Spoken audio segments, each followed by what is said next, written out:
warahmatullahi wabarakatuh. Perkenalkan, nama saya Wilda dari kelas M241 dengan NIM 240407501013 dari kelompok 6. Nah, adapun tujuan dan maksud video ini yaitu untuk menjelaskan terkait modul atau skenario yang telah kami diskusikan dengan kelompok saya. Nah, adapun modul atau skenario yang kami buat yaitu modul Ajar Bahasa Indonesia untuk kelas 6 pada fase C yang bertemakan menyusun dan menyampaikan pidato persuasif. Adapun topik dari skenario kami ini yaitu menulis dan menyajikan pidato yang mempengaruhi pendengar. Nah, alokasi untuk waktu skenario ini yaitu 2 kali 45 menit. Untuk identitasnya yaitu satuan pendidik untuk dikhususkan untuk anak sekolah dasar dengan mata pelajaran Bahasa Indonesia untuk kelas 6 pada fase C pada semester 2. Nah, adapun capaian pembelajarannya yaitu peserta didik mampu memahami dan menanggapi teks persuasif yang didengar dan dibaca serta dapat menyusun dan menyampaikan pidato sederhana secara lisan dengan memperhatikan struktur, kaidah, dan kebahasaan.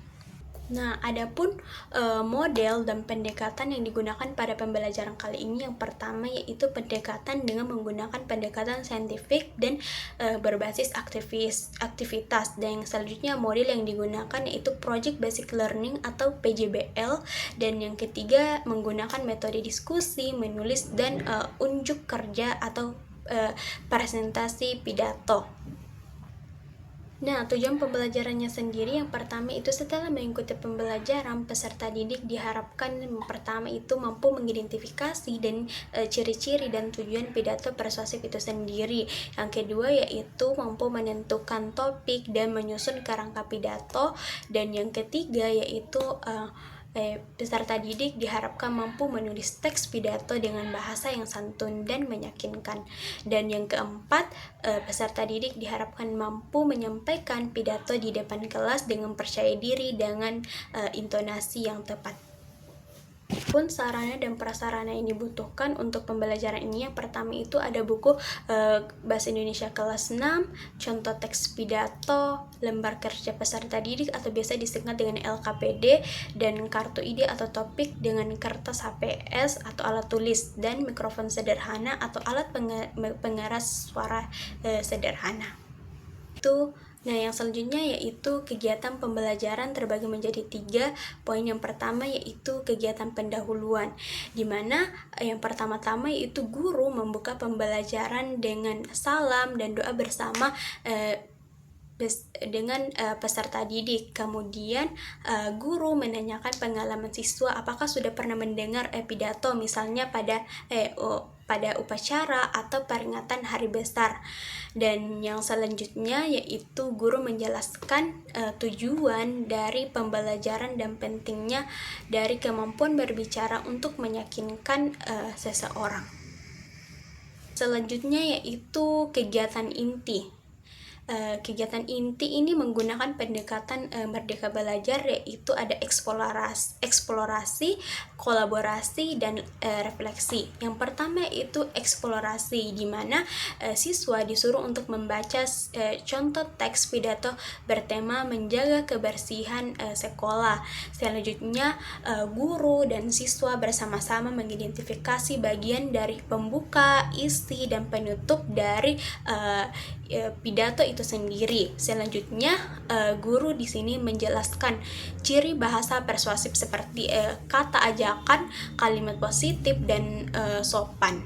Yang selanjutnya itu kolaborasi, di mana siswa diajak untuk membuat kelompok kecil untuk menyusun kerangka pidato dengan tema pilihan. Misalnya tema yang diangkat itu menjaga lingkungan, pentingnya membaca, dan disiplin waktu. Selanjutnya setiap kelompok menulis pidato teks maksimal 5-7 kalimat. Kemudian guru di situ berkeliling untuk membantu kelompok yang membutuhkan bimbingan dari guru itu sendiri. Dan yang terakhir yaitu refleksi dan presentasi. di mana setelah melakukan diskusi, selanjutnya perwakilan kelompok untuk menyampaikan pidatonya di depan kelas. Kemudian siswa lain memberikan apresiasi dan umpan balik positif terkait teman-temannya yang sedang melakukan presentasi. Kemudian guru dan siswa bersama-sama menyimpulkan apa sih itu ciri-ciri pidato persuasif yang baik. Selanjutnya yaitu kegiatan penutup, di mana di sini guru memberikan penguatan tentang pentingnya berkomunikasi dengan sopan dan meyakinkan. Selanjutnya siswa diarahkan oleh guru untuk mengerjakan LKPD, dan yang terakhir yaitu guru meminta siswa untuk memberikan pendapat tentang pembelajaran hari ini.